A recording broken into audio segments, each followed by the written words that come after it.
en Côte d'Ivoire, les gens vivent pour eux-mêmes. Ils prennent même ce qui ne leur appartient pas.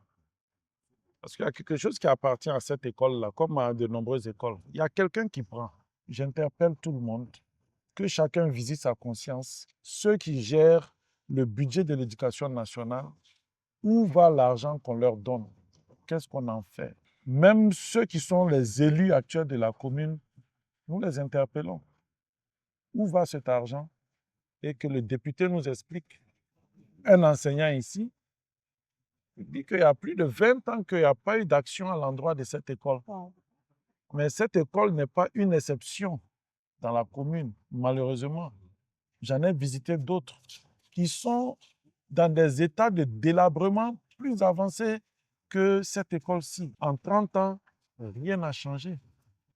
On a envie de faire la politique, on a envie de faire ceci, cela. Bon, on a envie. Mais il y a une différence entre avoir envie et se sentir le devoir de le faire. Et ce qu'on constate ici nous impose ce devoir-là.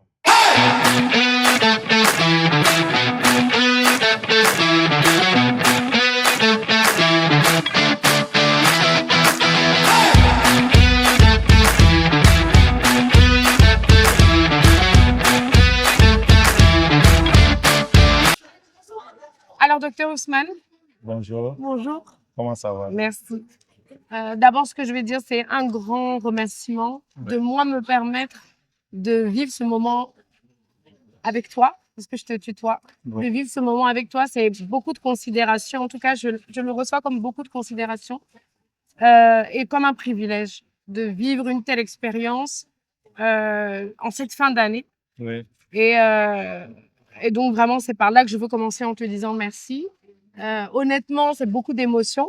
C'est un moment d'émotion parce que ce qu'on a eu à voir n'est pas facile à accepter. Ouais. Voilà, n'est pas facile à accepter, mais je considère que notre devoir est de, face à tout ça, de se poser la question de quelle posture nous voulons prendre au milieu de tout ça. Ouais. Et donc, la première question que moi, j'aimerais te poser, au-delà de ton ressenti, c'est de savoir comment tu te sens par rapport à tout ça et comme je disais, la posture que tu souhaites prendre au milieu de tous ces, je ne veux pas utiliser de toute cette déception en tout cas qu'on peut lire sur ton visage et que je pense être déjà sur le visage de toutes les personnes qui ont pu une fois venir dans cette école-là et dans toutes les autres écoles d'Adjamé se rendre compte des réalités. Bon. Tout d'abord, mon remerciement va à ton endroit aussi, parce que c'est un honneur pour moi. Au-delà de l'amitié, l'expérience que je veux faire vivre à nos concitoyens, c'est l'expérience de la vérité. J'aurais eu devant moi un journaliste, mes réponses lui feraient éventuellement plaisir, sourire, mais sans plus.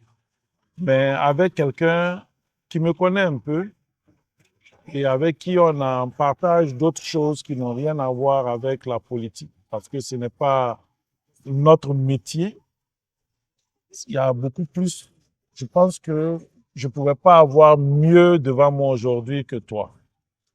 Bon, comme tu as su nous dire, après ce tour-là, personnellement, je suis écœuré, révolté, déçu, mais en même temps, ça nous éveille et ça nous interpelle. On voit le défi qui est le nôtre. Ouais, souvent, on arrive à un certain âge, on travaille, on gagne de l'argent, on a envie de faire la politique, on a envie de faire ceci, cela. Bon, on a envie. Mais il y a une différence entre avoir envie et se sentir le devoir de le faire. Et ce qu'on constate ici nous impose ce devoir-là.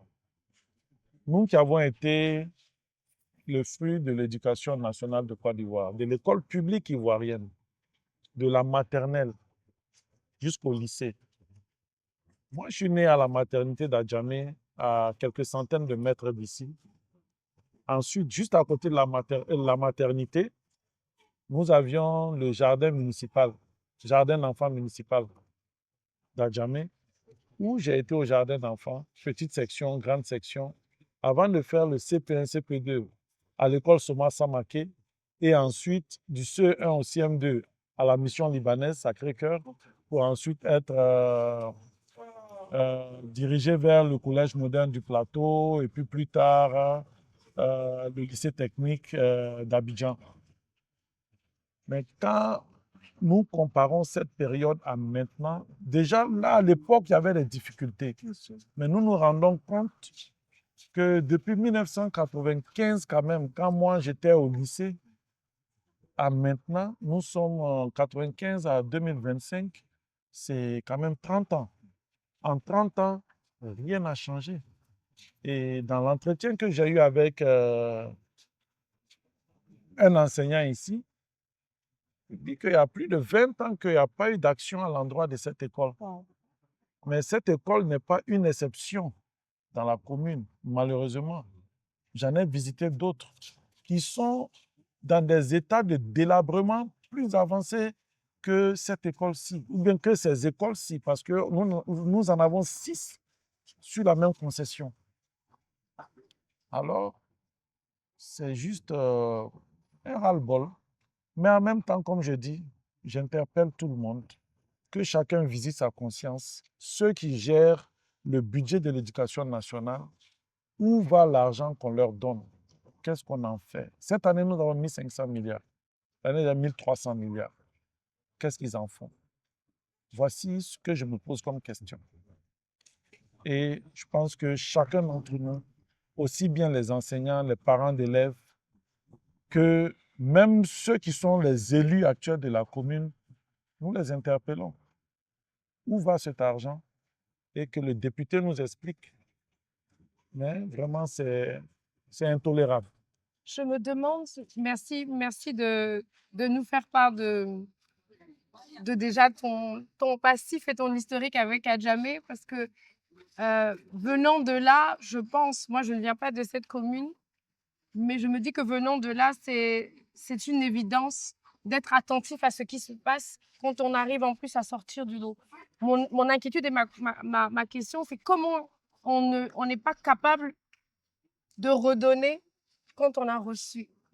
Parce que Adjamé t'a donné, Ouais. la Côte d'Ivoire t'a donné, on a eu une période, nous, on a eu beaucoup de chance d'avoir une période où la qualité de l'éducation et la qualité des conditions d'éducation étaient vraiment à leur maximum. Oui. Et donc, l'évidence, normalement, quand on a reçu, c'est de redistribuer. Oui. Qu'est-ce qui fait qu'aujourd'hui, les personnes qui sont en capacité de redistribuer se sont totalement absentées de cette norme naturelle de donner ce qu'on a reçu? Moi, c'est ce qui m'interpelle, en tout cas, quand j'observe tout ça.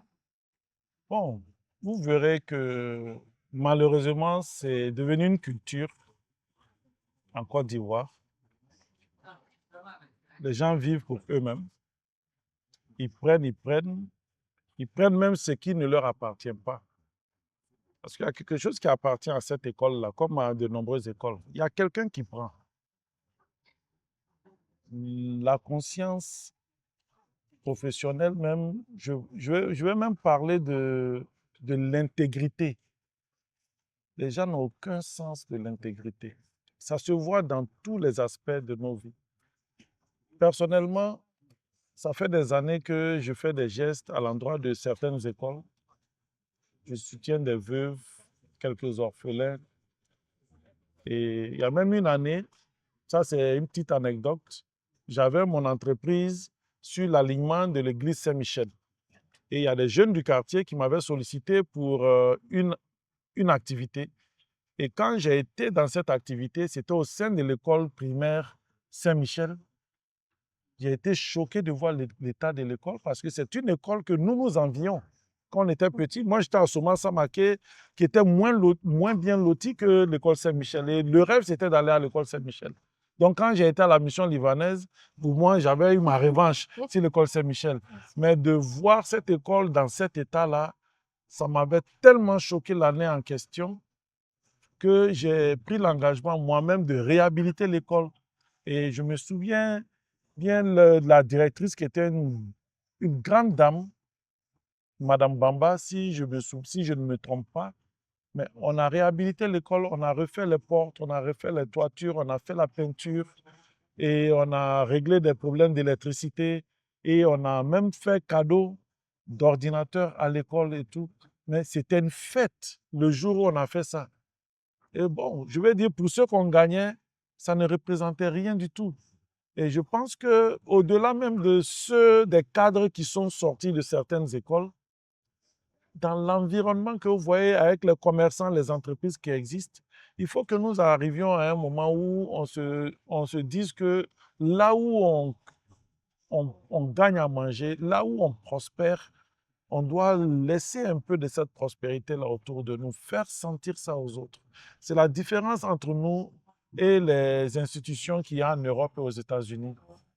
Vous avez des grands hommes d'affaires qui sponsorisent des universités, des écoles et tout.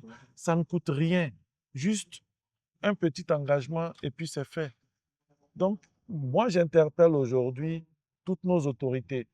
Vous avez été un jour des enfants, vous avez été dans des écoles et il arrive un moment de la vie où votre responsabilité morale ne se limite pas qu'à vos enfants.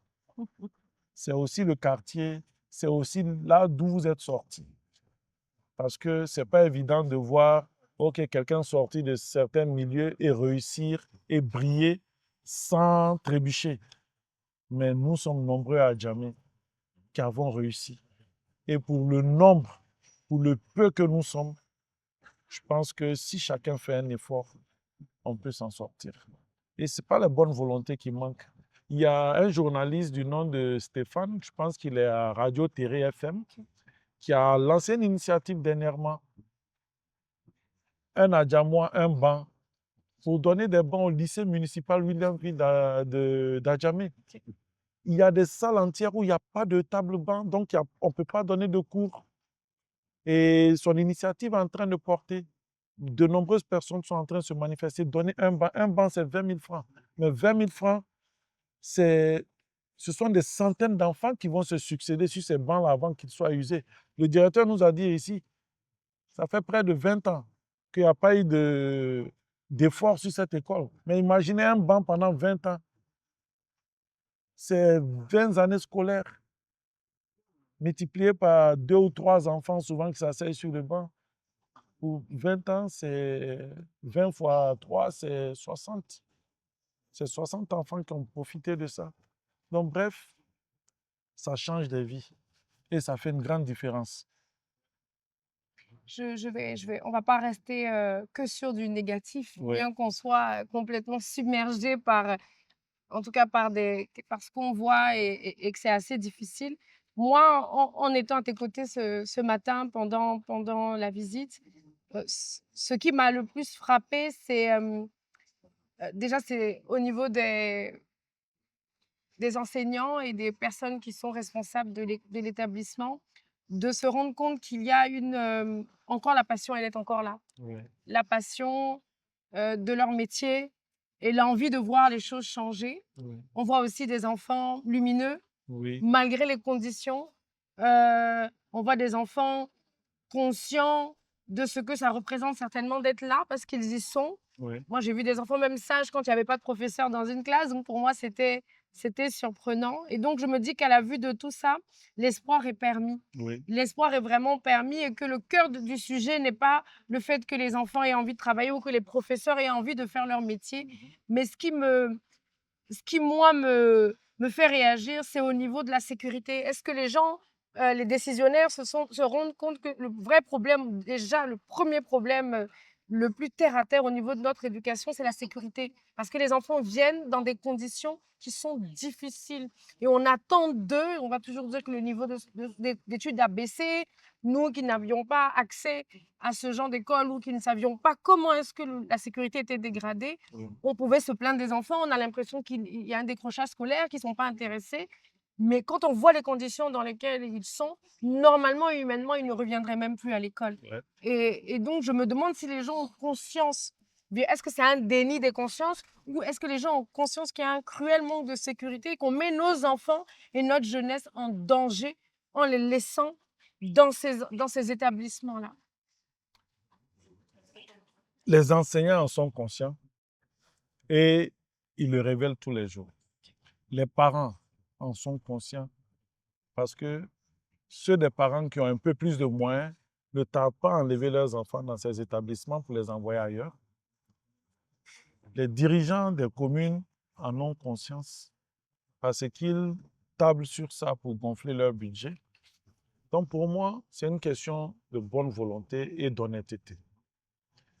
Et déjà, le fait d'exposer ce problème, pour nous, c'est la première action qu'on peut mener. Et au-delà de ça, il y a un travail d'éducation qu'il y a à faire. Et dans ce cadre-là, même avec les enseignants, au-delà de leurs droits d'enseignants et tout, comprendre comment le système fonctionne et s'organiser sans craindre de représailles de la part des autorités publiques pour pouvoir appeler et insister pour que les moyens viennent pour arranger leur cadre de travail, améliorer le cadre d'enseignement pour les enfants. Le décrochage, nous tous on le voit, mais comme je dis, de loin, c'est facile de juger, d'accuser les parents, d'accuser le corps enseignant. Mais quand vous venez dans la réalité, vous voyez tout de suite que lorsque l'espace n'est pas agréable, on est pressé de partir à la maison. Même dangereux. Oui, c'est même dangereux. Et il y a cette école-là, pendant un bon moment, n'avait même pas de clôture. Et ça a été pénible pour les enseignants et pour les élèves. Mais je pense qu'avec... il y a une nouvelle génération de personnes qui est en train de se lever. Et je pense qu'ensemble, avec tout ce qu'on est en train de faire aujourd'hui sur le plan de la communication, surtout de dénoncer et d'exposer les tares, je pense que les choses vont entrer dans l'ordre. Et c'est même pour ça que nous avons décidé de nous présenter à cette élection législative. Parce que, à échanger avec les gens, jusqu'à aujourd'hui, les gens ne savaient pas les vrais pouvoirs et le rôle même du député. Les gens avaient tendance à croire que c'est juste pour aller voter des lois. Non. Et on leur a dit, et on leur rappelle ça aujourd'hui, que non seulement le député va voter la loi, et la loi qui revient chaque année, c'est la loi des finances. C'est à travers la loi des finances qu'on va inclure cette école-là dans un programme de réhabilitation, quel montant et pour combien d'écoles à Djamé, si ce n'est pas toutes les écoles. Et c'est le même député qui va aller fouiller, réclamer qu'on fasse des audits pour savoir combien d'argent a été donné depuis maintenant. Bon, nous sommes en paix quand même depuis au moins 14 ans. Depuis 14 ans, année après année, combien d'argent nous avons reçu pour l'éducation, pour la réhabilitation des écoles et faire l'état des lieux avec les chefs d'établissement et les différents COJES. Pour nous, ça sera le plus grand service déjà qu'on va rendre à nos élèves, à nos enfants, aux parents et aux enseignants. Et puis maintenant, voir dans quelle mesure nous nous battons pour que ce montant soit relevé. Et je le dis souvent, et je suis même allé revérifier encore dans les archives. Quand la crise est finie, l'école Jean Mermoz était fermée pendant des années. Mais l'école Jean Mermoz a reçu près de 9 milliards de francs CFA des fonds publics ivoiriens pour être réhabilitée. Mais c'est une école privée. C'est une école qui a vocation à faire de l'enseignement du système français. Ce n'est pas un problème pour ceux qui font ce choix-là. Mais en retour, pour nous autres qui sommes les contribuables, qui avons fourni ces 9 milliards, voici l'état dans lequel nos écoles sont depuis 2011. Combien avons-nous reçu? Quand une seule école reçoit 9 milliards, nous souhaiterons que chaque école reçoive 9 milliards. Sinon, on ne reçoit pas 9 milliards, au moins 50 à 100 millions. Moi, je pense que ce n'est pas trop demandé. quand on dit que l'avenir du pays, c'est sa jeunesse, mais une jeunesse qui commence mal, finit mal. Et pour la qualité des personnes que nous sommes aujourd'hui, nous le devons peut-être à nos parents, en grande partie, mais surtout au système éducatif que nous avions et l'encadrement. Et comme tu as dû le noter, j'ai beaucoup d'espoir. Parce que quand je vois la qualité de ces enseignants, leur engagement, leur implication auprès des enfants, c'est incroyable. Jusqu'à voir des enseignants qui prennent de leur propre poche pour réparer les toilettes publiques et essayer d'arranger 2 ou 3 petites choses à l'école. Ça fait vraiment chaud au cœur et ça nous montre que notre humanité est encore là. Et c'est pour ça que nous autres, nous n'avons pas le droit de faiblir et de baisser les bras. Nous devons nous battre, aller jusqu'au bout. Ce que j'entends dans tout ce que tu as dit, c'est que l'urgence aujourd'hui, c'est de montrer l'exemple. Oui. La responsabilité que tu as décidé de prendre, Oui.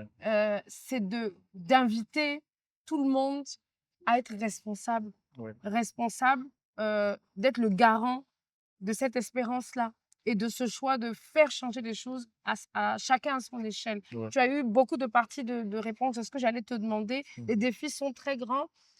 Pour moi, il y a un manque de connaissances parce qu'il y a une forme de fatalité. On a l'impression que bon, c'est comme ça que ça doit être. Je dis, bon, c'est une école publique, c'est à jamais, c'est peut-être comme ça. Les gens commencent à se résigner à l'idée que c'est comme ça que ça doit être. Hors de ce que tu dis, il y a des budgets, il y a un mécanisme, donc il y a un fonctionnement que les gens ne connaissent pas pour savoir à quoi ils ont droit. Donc, je suppose que juste en disant ça aujourd'hui, c'est un éveil de conscience pour se dire, il y a quelque chose, on est passé à côté de quelque chose, il y a des choses qu'on ne savait pas. Et donc, c'est le moment de dire les choses qu'on ne sait pas et d'aller chercher ce qui est dans notre droit, ce qui est dans le droit des écoles d'Adjamé comme de toutes les écoles de Côte d'Ivoire. Mais au-delà de ça, il y a une responsabilité, une grande responsabilité des populations elles-mêmes et des parents eux-mêmes. Parce que, comme je le dis et je reviens là-dessus, il faut rester sur des choses, sur des faits qui nous engagent. Le budget vient d'être voté. On a 17 250 milliards de francs CFA pour cette année. Donc, près de 1500 milliards pour l'éducation nationale. Il faut que dès maintenant, on exige, par exemple, du député de la commune et chaque citoyen dans chaque communauté à travers le pays qu'il demande aux députés de leur circonscription de leur expliquer à quoi répondent ces 1500 milliards, qu'est-ce qu'on doit faire avec et qu'est-ce qui vient à leur niveau, dans leur localité, en termes de réfection des écoles, de soutien, de remise à niveau, de relèvement du standard. Il faut qu'on puisse poser la question. Et il faut que les gens comprennent que nous ne sommes plus dans un cadre d'élection de personnes qu'on vote au nom des partis politiques. Le député, c'est celui qui doit défendre leur cause et qui doit se battre pour que le bien-être vienne. Il n'a certes pas de budget, mais c'est lui qui commande le budget pour que ce budget-là soit exécuté par le maire. Donc, si vous avez un député aujourd'hui qui n'arrive pas à vous expliquer pourquoi votre école n'est pas réhabilitée année après année et il n'y a rien qui arrive, pourquoi vous n'obtenez pas de salles de classe supplémentaires, pourquoi, il faut bien comprendre que vous êtes en train de choisir la mauvaise personne. Je ne veux pas faire de campagne à travers cette vidéo, je voulais vraiment montrer cette réalité, mais j'interpelle les populations, c'est leur responsabilité. Nos parents, vous êtes responsables des situations que vos enfants vivent. Et les enseignants aussi, c'est vrai qu'ils sont brimés quand ils s'expriment, mais je souhaiterais que les enseignants s'expriment de plus en plus, qu'ils aient le courage. On ne peut pas renvoyer tous les enseignants d'un pays. Mais si on laisse la tâche à une seule personne de parler, ça devient difficile. Après, tu parles et tu es transféré à Tengrela. Mais comme Tengrela ne peut pas recevoir tous les enseignants de Côte d'Ivoire, alors quand tout le monde va parler, chacun va rester à sa place. Donc vraiment, comme j'ai dit, c'est quelque chose c'est clair. Il n'y a pas trop de commentaires à faire là-dessus. Mais je pense qu'avec un meilleur engagement citoyen, nous-mêmes, on peut faire un peu mieux que ça. Parce que si on attend aussi que tout vienne de l'État, ça c'est l'autre point. ça ne viendra jamais. Voilà. Merci vraiment pour ce moment d'échange, cette prise de conscience. Ça va nous chercher, nous tous, hein. On se demande chacun comment on a fait pour laisser tout ce temps passer sans se rendre compte des choses dont nous, on a pu être les bénéficiaires pendant tout ce temps. Comment est-ce qu'on a été capable de l'ôter à cette génération qui est passée juste après nous? Ouais. Donc, c'est assez difficile de se rendre compte de cet échec qui est le nôtre. Mais je me dis, l'erreur est humaine, mais on ne va pas perpétuer dans l'erreur. Ouais. Donc, ce matin, il y a une forme d'engagement aujourd'hui à se dire que la responsabilité, elle est partagée, elle est commune Ouais. et que il y a encore beaucoup d'espoir. Il suffit d'avoir les bons outils. Ouais. Et je pense en parlant avec toi que tu sais de quoi tu parles Ouais. et que tu sauras en tout cas guider les personnes qui auront confiance en toi pour faire changer les choses et pour s'armer de courage et opter pour quelque chose qui est différent de ce qu'on a vu jusqu'à maintenant. Jusqu'à maintenant. En tout cas, bon vent à toi. Merci Beaucoup de beaucoup. courage. Merci. Grâce à toi, j'aime à jammer. Vraiment. J'y venais que pour mes courses, mais je pense que je vais regarder Au-delà du à marché. jammer autrement. Ok. Merci pour ça. Vraiment, merci beaucoup, Paul. À bientôt. À bientôt.